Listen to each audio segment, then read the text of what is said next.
Good evening. BPSC 68th mains का second paper आ गया है और वो सेकंड पेपर मेरे सामने बोर्ड पर लगा हुआ है। ये दो मेंस के इंपॉर्टेंट चैलेंज थे, जीएस पेपर 1 और जीएस पेपर 2। ये दोनों अब कंप्लीट हो गया। बीपीएससी 68th मेंस देने वाले जो भी कैंडिडेट हैं उनको बहुत बड़ी राहत की सांस उन्होंने ली होगी इस पेपर को लेकर के। और अगर एक तरह से कहा जाए कि जो आपने जो भी अपना सिलेबस का एक चौड़ाई और एक गहराई चौड़ाई तय किया था, माने लिस्ट ऑफ टॉपिक्स अगर आपने फाइनल किया हुआ है और उसके अकॉर्डिंग आपने कंटेंट क्रिएट करके उसका उससे रिलेटेड क्वेश्चन आंसर लिखने का अगर प्रैक्टिस किया होगा तो ये पेपर आपका जीएस पेपर 1 भी आपका अच्छा गया होगा, जीएस पेपर 2 भी आपका अच्छा गया होगा, मैं ये उम्मीद कर रहा हूं। अदरवाइज जीएस पेपर 2 काफी अप्लाइड है और बीपीएससी ने इसमें जरूर अपना एक कहा जाए डायनेमिज्म, गतिशीलता का उपयोग किया है। क्वेश्चन अप्लाइड है, क्वेश्चन स्ट्रेट फॉरवर्ड क्वेश्चन नहीं है बीपीएससी का। ये पेपर अच्छा पेपर है। शॉर्ट नोट्स भी जैसा कि होना चाहिए था, जैसा कि जीएस पेपर 1 में था कि वो 2-2 3-3 वर्ड वाले शॉर्ट नोट्स उन्होंने पूछा हुआ था, जैसे नैनो टेक्नोलॉजी स्वास्थ्य के क्षेत्र में उपयोग, सीधे पूछ देना चाहिए था। इसको उन्होंने पूरे एक कहा जाए कि एक क्वेश्चन के तर्ज पर उसको उन्होंने पूछ रखा है। जैसे फुल लेंथ क्वेश्चन पूछा जाता है उस तरीके से इन्होंने शॉर्ट नोट्स पूछ रखा है। काफी वर्ड्स शॉर्ट नोट्स में भी इन्होंने क्वेश्चन में यूज किया हुआ है, जो कि एक और जब बहुत सारे वर्ड्स यूज करेंगे शॉर्ट नोट्स में 8 नंबर 7 नंबर के क्वेश्चन के लिए तो ऑटोमेटिकली क्वेश्चन में थोड़ा ओरिएंटेशन बन सी स्ट्रेट फॉरवर्ड के बदले थोड़े कुछ ओरिएंटेशन आ जाएंगे। मैं उम्मीद करता हूं कि आपकी तैयारी ठीक रही होंगी और आप जो क्वेश्चन का लिखने का प्रैक्टिस किए होंगे तो उसके अनुसार आपको ये पेपर अच्छा गया होगा। अदरवाइज पेपर कहा जाए कि कुछ भी ऐसा ही कोई टॉपिक इसमें ऐसा नहीं है जो कि आपके फोकस के दायरे से बाहर का है, लेकिन बस एक ही है कि अप्लाइड है क्वेश्चन और आपको लिखने का प्रैक्टिस होना चाहिए और कंटेंट को उस लिमिटेड 3 घंटे के टाइम में ये जो भी पेपर है इस पेपर के अकॉर्डिंग आप 3000 वर्ड, सही 3000 वर्ड आप इकट्ठा कर लें और उसको अच्छे तरीके से प्रेजेंट कर लें। ये जो चैलेंज था ये ज़्यादा एक मुश्किल चैलेंज है, लेकिन फिर भी होप फॉर द बेस्ट, आपने जरूर अच्छा किया होगा। इसको पेपर सामने है, इस पेपर को अगर एक एक करके देखें तो उसमें फर्स्ट जो सेक्शन आप जैसे जानते हैं जीएस सेकंड पेपर में पॉलिटी के 3 क्वेश्चन हैं, इकोनॉमी ज्योग्राफी के 3 क्वेश्चन और साइंस टेक्नोलॉजी के 2 question. Question number 1 short notes है और क्वेश्चन नंबर 2 और 3 में से 2-2 क्वेश्चन दिया हुआ है, समय से एक एक लिखना था। फिर उसी तरह से क्वेश्चन नंबर 4 शॉर्ट नोट्स है इकोनॉमी ज्योग्राफी का और फिर क्वेश्चन नंबर 5 और 6 में से उसमें से 5 में से 2 में से 1 और 6 में से भी 2 में से 1 आपको लिखना था। क्वेश्चन नंबर 7 शॉर्ट नोट्स है, कंपलसरी है और क्वेश्चन नंबर 8 2 में से आपको 1 लिखने थे। इस तरीके से टोटल आपको 8 क्वेश्चन लिखने थे और जैसा कि पहले हमने बता रखा है 350 टू 400 वर्ड अगर आप लिखते हैं एक क्वेश्चन के लिए, एक क्वेश्चन में, तो आप इसको मल्टीप्लाई करेंगे तो 8 क्वेश्चन इंटू अगर 400 लिखते हैं तो 3200 शब्द हुआ और अगर 350 लिखते हैं तो भी आप समझ रहे हैं कि करीब 2800 शब्द हुआ। तो 2800 से 3200 के बीच में 3000 से ज़्यादा वर्ड आप कोई भी आदमी इतने सारे क्वेश्चंस के साथ 3 घंटे में क्वालिटी प्रोड्यूस नहीं कर सकता है। तो मैं उम्मीद करता हूं कि आपने जो पेपर 1 से में कुछ अगर थोड़ी बहुत क्वेश्चन शॉर्ट नोट्स लिखने में जो आगे पीछे हुआ होगा उसको इसमें आपने जरूर उसको मेंटेन रखा होगा, उसमें डिसिप्लिन आपने फॉलो किया होगा और इसको जैसा कि हम लोगों ने कहा कि पहले भी जो पेपर 1 का डिस्कशन था उसमें भी कहा था कि आप इसमें इस जो सेकंड पेपर में जाएंगे उसमें आपकी कोशिश यही होनी चाहिए कि 60 70 या 80 मिनिमम 60 और मैक्सिमम 80 वर्ड से ज़्यादा एक शॉर्ट नोट्स में आप नहीं लिखेंगे और उस 80 वर्ड को अगर शॉर्ट नोट्स का अगर बेस बनाते हैं, शॉर्ट नोट्स के लिए यूज करने का अगर माइंड मेकअप आप करते हैं तो फिर कंटेंट की कमी आपको नहीं आएंगी। ठीक है, पेपर पे सीधे चले आते हैं तो अब उसमें देखिए इसमें पूछा हुआ है कि analyse critically the dynamic secularism in India. ठीक है, आप जानते हैं जनरली क्या है, ये अच्छा क्वेश्चन है, ये बहुत अच्छा क्वेश्चन है, बीपीएससी पॉलिटी हमेशा अच्छा ही पूछता है। ठीक है, तो डायनेमिक सेकुलरिज्म इन इंडिया, गत्यात्मक धर्मनिरपेक्षता, तो जनरली कहा जाए कि धर्मनिरपेक्षता के बारे में, सेकुलरिज्म के बारे में सब लोगों को पता रहता है। अब यहाँ पे सेकुलरिज्म के पहले सेकुलरिज्म लिख करके और उसके साथ उस भारत के सेकुलरिज्म में क्या डायनेमिज्म है, क्या गतिशीलता है और संविधान के आधार पर क्या गतिशीलता है वो आपको लिख देना था। जैसे भारतीय सेकुलरिज्म में इंटर रिलीजन, इंट्रा रिलीजन किसी भी भेदभाव की मनाही करता है, माने रिलीजन के आधार पे जो भेदभाव है उसको मना करता है। यहाँ पे इंडिविजुअल के रिलीजियस जो बिलीफ है उसको प्रोटेक्ट करता है, ग्रुप के रिलीजियस जो इंटरेस्ट है उसको भी प्रोटेक्ट करता है।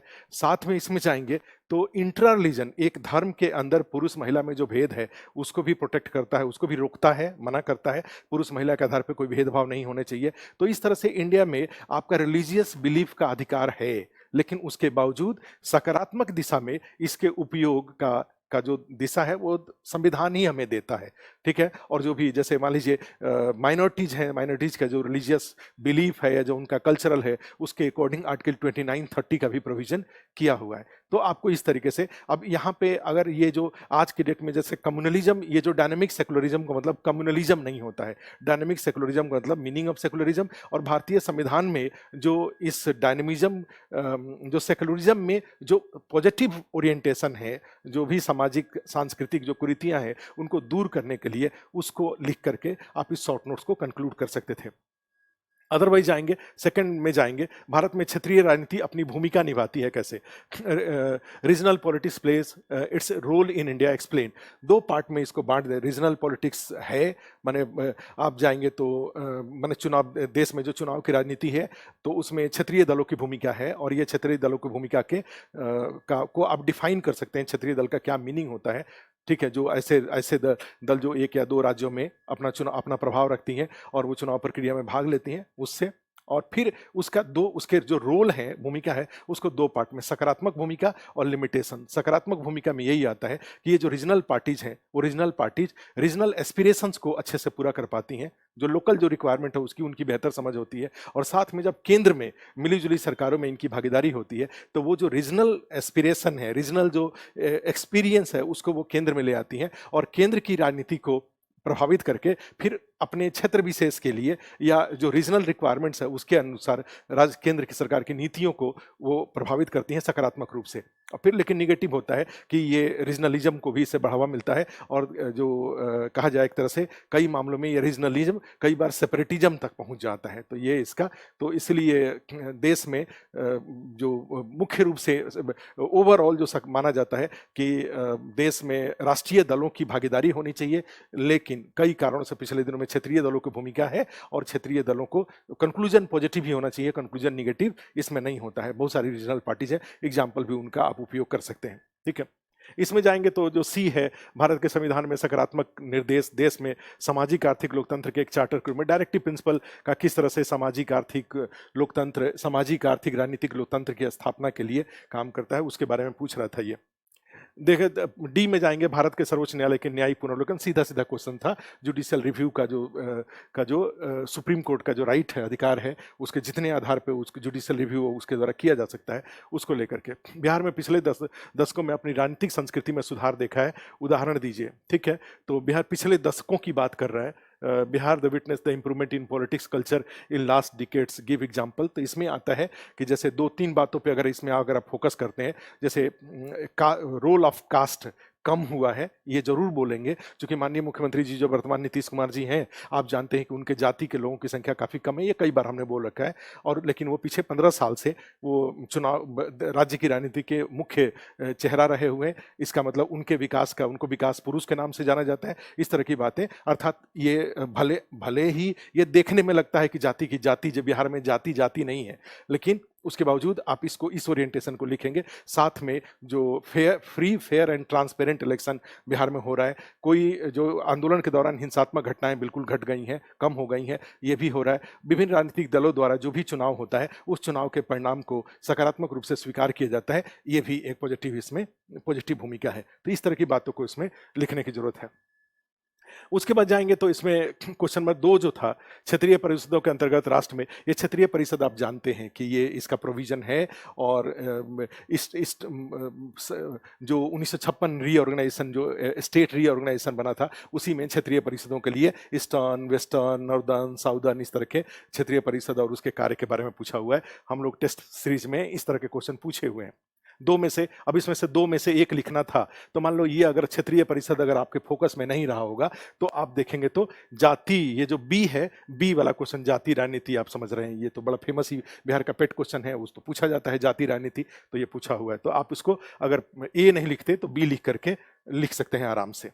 ठीक है, अब इसमें जो क्वेश्चन नंबर 3 है, 3 में जाएंगे तो भारत में चुनाव आयोग और इलेक्शन रिफॉर्म, ये बड़ा सिंपल सा क्वेश्चन पूछा हुआ है, ये पहले भी प्रेडिक्टेबल था, हम लोगों ने टेस्ट सीरीज में बहुत बार पूछा इस चीज को, इलेक्शन रिफॉर्म को लेकर के। और राज्यसभा की भूमिका, शक्तियों का विवेचन कीजिए तथा ये राज्यसभा की भूमिका, आप जानते हैं आर्टिकल 249, ये अभी हाल ही में इस जो टेलीग्राम चैनल पे आस्था है, इसका जो क्वेश्चन पेपर मेंस के सारे जो क्वेश्चन पेपर हमने डाल रखा है उसमें पॉलिटिका या जीएस सेकंड पेपर में जाएंगे तो ये भी क्वेश्चन पूछा हुआ है, ये भी क्वेश्चन पूछा हुआ है, क्षेत्रीय परिषदों का क्वेश्चन भी पूछा हुआ है। ठीक है, तो इस तरीके से जाएंगे। तो ये वाले जो दोनों कंपलसरी क्वेश्चन है पॉलिटी के, 3 नंबर के दोनों क्वेश्चन ठीक है, आसान है, चुनाव सुधार और ये राज्यसभा की भूमिका, ये क्वेश्चन प्रेडिक्टेबल क्वेश्चन है।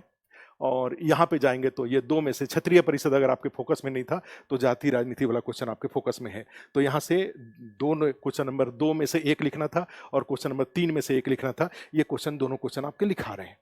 ठीक है, उसके बाद जाएंगे तो अब इसमें यही है कि मैं हमेशा बोलता हूं कि क्वेश्चन का जो लैंग्वेज काफी बड़ा होता है उस पर ना जा करके आप उस बड़े लैंग्वेज में कोर इशू क्या है, क्या पूछा जा रहा है, ठीक है, उस चीज को आइडेंटिफाई करके उसका आंसर दीजिए। ठीक है, तो उसका आंसर देंगे। और ऐसे टेस्ट सीरीज वगैरह में भी आपने भी काफी क्वेश्चन प्रैक्टिस इस तरह का किया होगा और उस प्रैक्टिस से आपको जरूर निश्चित रूप से ये जो क्वेश्चन जो इसमें पूछे गए हैं वो आपके लिए एकदम नया क्वेश्चन ना हो करके जो आप प्रैक्टिस कर रहे थे उसी का एक तरह से एक्सटेंशन था। अगर प्रैक्टिस के दौरान अगर इस तरह के क्वेश्चन को आप संभाल लेते थे, इलेक्शन रिफॉर्म को लेकर के, कास्ट वाले क्वेश्चन को लेकर के या राज्यसभा वाले क्वेश्चन को लेकर के, तो आप यहां पर भी एग्जाम हॉल में भी जरूर उसको संभाल लिए होंगे। शॉर्ट नोट्स भी था, शॉर्ट नोट्स में भी कोई ऐसा कुछ मैंने इसमें ये धर्मनिरपेक्षता वाला क्वेश्चन था, लिख लिए होंगे। राजनीतिक दलों की, क्षेत्रीय दलों की भूमिका, ये भी क्वेश्चन मैंने मैं ये कहना चाह रहा, डायरेक्टिव प्रिंसिपल हर आदमी तैयार करता ही है।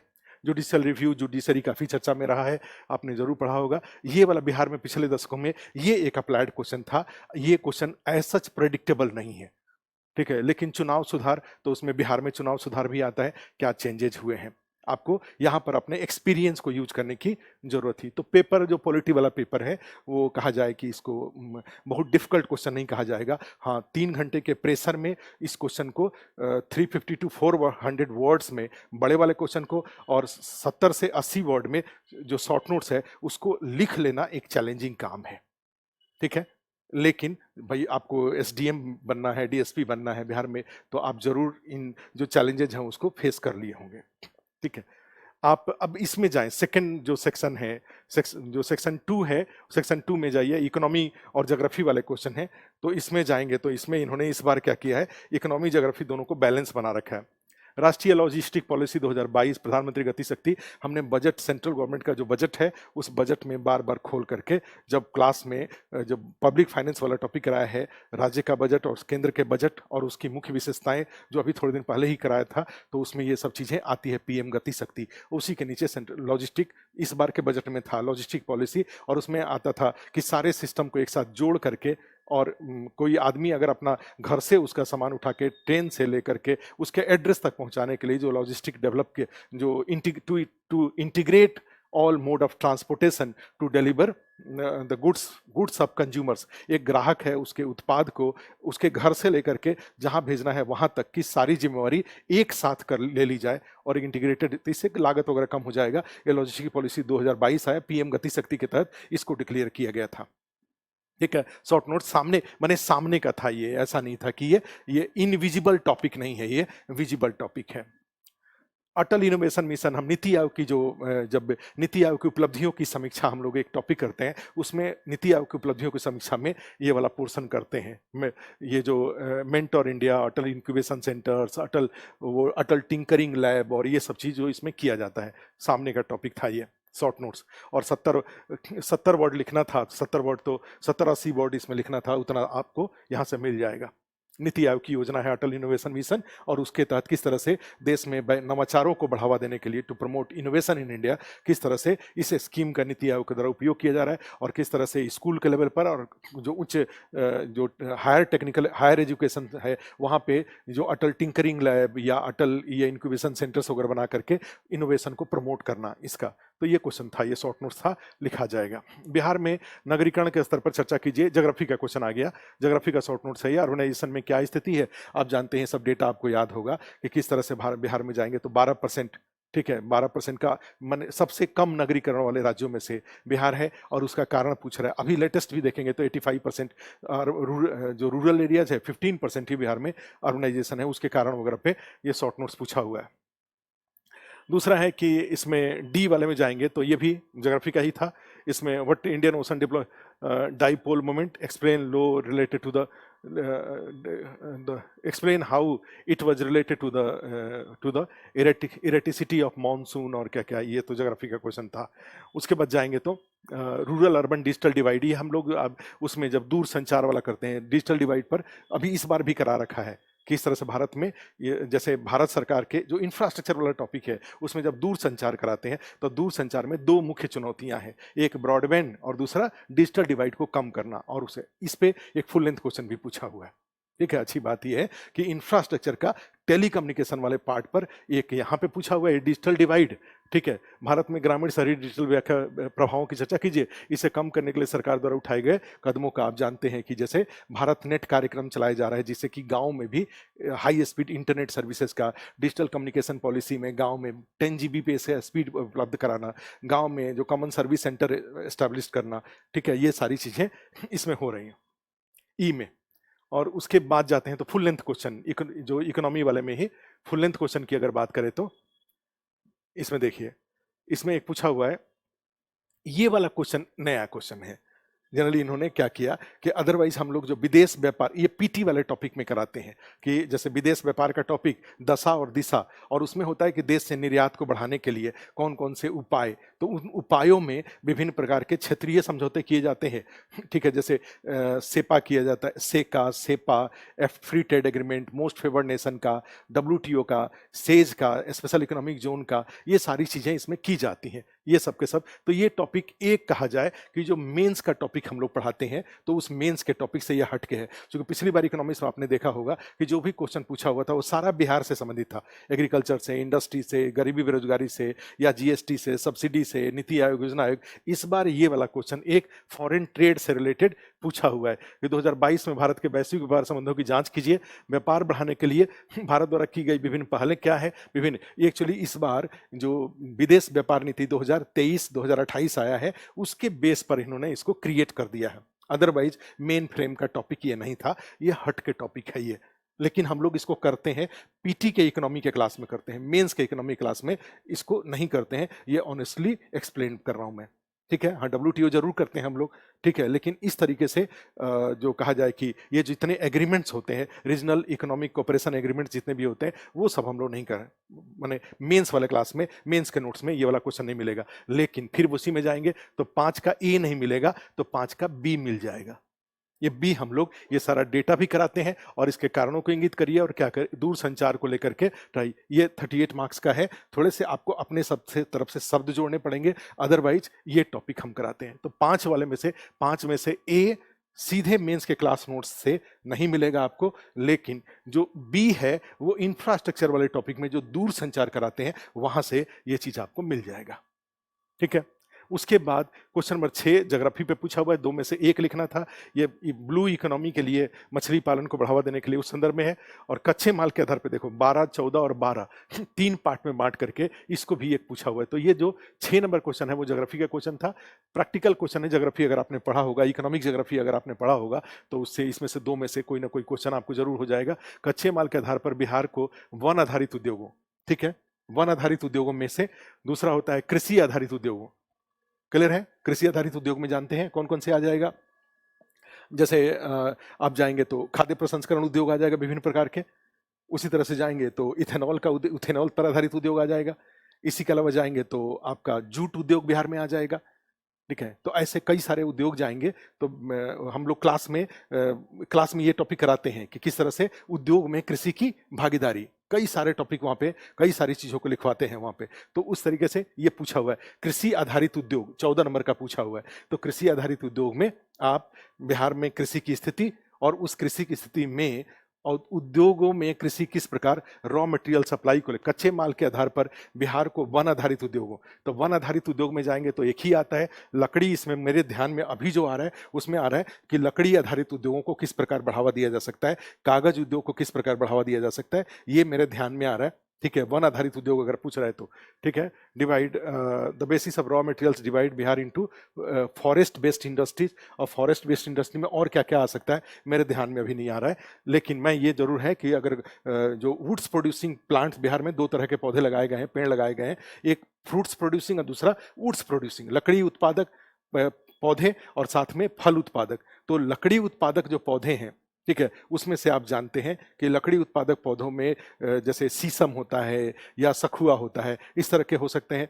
और फल वालों में जैसे हो सकता है आम या बाकी सारे हॉर्टिकल्चर वाले जो होते हैं। अगर ये हॉर्टिकल्चर और लकड़ी के आधार पर उद्योगों को बढ़ावा देना एक हो सकता है, ये वन आधारित में अगर शामिल करते हैं तो आपको इस तरीके से लिखना था। दूसरा कृषि आधारित उद्योग, ये आसान है। कृषि आधारित उद्योग में कपास आधारित उद्योग, जूट आधारित उद्योग या सिल्क आधारित उद्योग, जैसे कि जो वहाँ पे होता है आपका भागलपुर वगैरह में जो होता है, या इसके अलावा जाते हैं तो खाद्य प्रसंस्करण उद्योग में जाएंगे तो जितने जो अचार है, मुरब्बे है, या जो पेय पदार्थ, जो सॉफ्ट ड्रिंक वगैरह जो होता है वो हो जाता है। उसी तरह से जाएंगे तो आप इसमें चमड़ा उद्योग को भी पशुपालन से जोड़ करके चमड़ा उद्योग को बढ़ावा देने पे भी उसको जोड़ सकते हैं। ठीक है, तो ये सब के सब जैसे कहा जाए कि तंबाकू टोबैको बेस्ड इंडस्ट्रीज को भी, इथेनॉल के उत्पादन को भी बढ़ावा दिया जा सकता है। तो ये 14 नंबर था। और उसके बाद जाएंगे खनिज आधारित उद्योगों। तो बिहार में खनिज आधारित उद्योगों में ऐसा ज़्यादा खनिज बिहार में है नहीं। आप जानते हैं कि बिहार में बालू है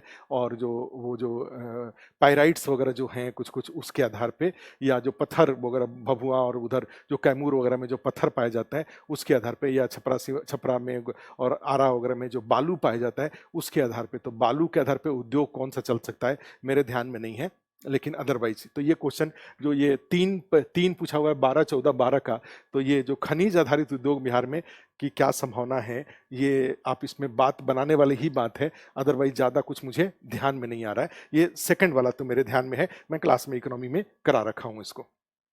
ठीक है, चीनी मिल भी इसी में आए, कृषि आधारित उद्योगों में चीनी मिल भी उसमें आएगा। ठीक है, तो ये चीज इथेनॉल का, चीनी का, खाद्य प्रसंस्करण उद्योग का, या जूट उद्योग का, या उसी तरह से का ये जो कपास तो बिहार में नहीं होता है, लेकिन उसका जो तंबाकू उद्योग यहाँ पे बिहार में हो सकता है, तो उससे आधारित। ठीक है, तो इसमें से अब ये हुआ कि अगर ब्लू वाला नहीं होता है तो ये क्वेश्चन जो बी है वो हो जाएगा, और इस वाले में से अगर ए नहीं आपसे हो रहा है तो इसमें से बी, इसका भी बी आपसे हो जाएगा। ठीक है, ये है। और उसके बाद साइंस टेक्नोलॉजी वाले में जा रहे हैं, तो साइंस टेक्नोलॉजी वाले में आप समझ रहे हैं क्या क्या पूछ रहा है। भारतीय परिप्रेक्ष्य में तकनीक का स्वदेशीकरण से आप क्या समझते हैं? तो इंडियनाइजेशन ऑफ टेक्नोलॉजी, तो इंडियनाइजेशन ऑफ टेक्नोलॉजी में जो कुछ भी हो रहा है भारतीय, जैसे स्पेस टेक्नोलॉजी है उसका भारत ने अपने तरीके से, डिफेंस टेक्नोलॉजी है उसका भारत ने अपने तरीके से, ठीक है, उसी तरीके से आप जानते हैं बायोटेक्नोलॉजी में भारत ने अपने तरीके से, आप डिजिटल जो कम्युनिकेशन टेक्नोलॉजी है उसको भारत ने अपने तरीके से, अपनी ज़रूरत के अनुसार इसको जो ट्रांसफॉर्म करता है। एक शॉर्ट नोट्स लिखना था, आप लिख सकते थे। उसके बाद जाएंगे परमाणु ऊर्जा वाला, जो एटॉमिक एनर्जी वाला क्वेश्चन है, ये बड़ा क्वेश्चन को इन्होंने 7 नंबर में पूछा हुआ है। ठीक है, ये सीधा सीधा टॉपिक है। आप देखिए, explain why the necessity of India expand to nuclear energy programme, माने परमाणु ऊर्जा को बढ़ावा देना, उसके लिए उसके पक्ष में तर्क देना है, और उससे जो चुनौतियां ये हमने हूबहू क्लास में करा रखा है परमाणु ऊर्जा वाले साइंस टेक्नोलॉजी वाले टॉपिक में। उसको वैसे ये इंटरनेट और इंटरनेट में अंतर लिखिए। आप जानते हैं कि हम लोग क्लास में जब इंटरनेट हेडिंग हम डलवाते हैं तो यहीं से हेडिंग डलवाते हैं। इंटरनेट मतलब होता है इंटरनेशनल नेटवर्क, और इंटरनेट का मतलब होता है इंटरनल नेटवर्क। एक ऑफिस के अंदर में जो नेटवर्क बनाया जाता है उसको इंटरनेट बोलते हैं, और उसी को जब जोड़ देते हैं, वर्ल्ड वाइड जोड़ देते हैं, तो वही क्या बन जाता है, वो इंटरनेट बन जाता है। तो ये अंतर पूछा हुआ है, किस प्रकार इंटरनेट और इंटरनेट मनुष्यों के जीवन को बदल दिया है। एक छोटे ऑर्गेनाइजेशन में इंटरनेट की क्या भूमिका होती है, और पूरे इंटरनेशनल लेवल पर इंटरनेट ने किस प्रकार जीवन को प्रभावित किया है, इकोनॉमी को, सोसाइटी को, या पॉलिटिक्स को, गवर्नेंस को, किस तरह, कल्चर को किस तरह से, ये भी इसमें लिख देना था। उसके बाद जाएंगे तो डी वाले में प्रौद्योगिकी आधारित बिहार के आधुनिकीकरण पर एक नोट लिखिए। तो आप जानते हैं, ये बार बार हम क्लास में चर्चा करते हैं कि इंफॉर्मेशन कम्युनिकेशन टेक्नोलॉजी को ही अगर बेस बनाएं तो इंफॉर्मेशन कम्युनिकेशन टेक्नोलॉजी के बेस पर एजुकेशन में आप जाएंगे तो हेल्थ में इस जो विभिन्न प्रकार के ऐप हैं, पोर्टल हैं, या एडमिनिस्ट्रेशन में, ई गवर्नेंस में किस तरह से बिहार सरकार ने कई सारे, जैसे भू राजस्व भूमि सुधार विभाग, जो land department of land revenue, किस तरह से उसने सारे भूमि से जुड़े हुए चीज को ऑनलाइन कर रखा है। उसी तरह से जाएंगे आरटीपीएस वगैरह को किस तरह से उन्होंने ऑनलाइन कर रखा है। तो ये मॉडर्नाइजेशन वाला एक हुआ कि इंफॉर्मेशन कम्युनिकेशन टेक्नोलॉजी के बेस पर। उसी तरह से बायोटेक्नोलॉजी के बेस पर आप इसको बिहार में के आधुनिक बिहार के लिए बेस क्रिएट कर सकते हैं। उसी तरह से कृषि में मॉडर्न टेक्नोलॉजी को यूज करके, ठीक है। तो आप चाहेंगे तो इसमें इंफॉर्मेशन कम्युनिकेशन टेक्नोलॉजी, बायोटेक्नोलॉजी और प्लस ये जो information technology, communication, information technology, biotechnology और फिर use of science and technology in agriculture का यूज करके, ठीक है, आप आराम से एजुकेशन में, हेल्थ में, एग्रीकल्चर डेवलपमेंट में, ठीक है, आप गवर्नेंस में नए बिहार के जो क्वेश्चन पूछ रहा है उसका आंसर दिया जा सकता है। उसके बाद आएंगे स्वास्थ्य के क्षेत्र में नैनो प्रौद्योगिकी और हेल्थ। ये तो हमने नैनो टेक्नोलॉजी और विभिन्न क्षेत्रों में जो उपयोग है, सीधा सीधा क्वेश्चन था ये। उसके बाद जाएंगे तो फुल लेंथ क्वेश्चन में जाते हैं। तो फुल लेंथ क्वेश्चन में आप जाएंगे, दो में से एक लिखना है। तो दो में से ये साइबर सिक्योरिटी वाला क्वेश्चन है। लैंग्वेज बड़ा रखा है लेकिन सारा साइबर सिक्योरिटी और साइबर क्राइम और उसको लेकर के क्या क्या उपाय किए जा रहे हैं। आप जानते हैं कि IT act 2000, cyber security policy 2013 और अभी जो आया हुआ है जो इंफॉर्मेशन कम्युनिकेशन रूल 2021, उसके बेस पर ये वाले क्वेश्चन को। या फिर जाएंगे तो ज्योग्राफी से अगर कुछ नॉलेज, अगर वाटर हार्वेस्टिंग वगैरह से नॉलेज था तो आप दोनों में से कोई एक क्वेश्चन आसान है, दोनों में से एक क्वेश्चन को लिख सकते थे आप, ठीक है। तो इस तरीके से देखें तो जीएस पेपर 2 निश्चित रूप से एक 3 घंटे के अंदर में आंसर लिखने के लिए एक अप्लाइड पेपर है, ठीक है। इसमें जो कुछ क्वेश्चन, जैसे इकोनॉमी का एक क्वेश्चन जो ट्रेड वाला क्वेश्चन पूछा हुआ है वो थोड़े हट के पूछा हुआ है और वो कंटेम्प्रेरी से जुड़ा है। विदेश व्यापार नीति जैसे नीति आया था 2023 में, उसके आधार पर पूछा हुआ है। अदरवाइज आपको इकोनॉमिक्स को, इस एक क्वेश्चन को लेकर के इकोनॉमिक्स को सिलेबस को जो लोग 69th की तैयारी करते हैं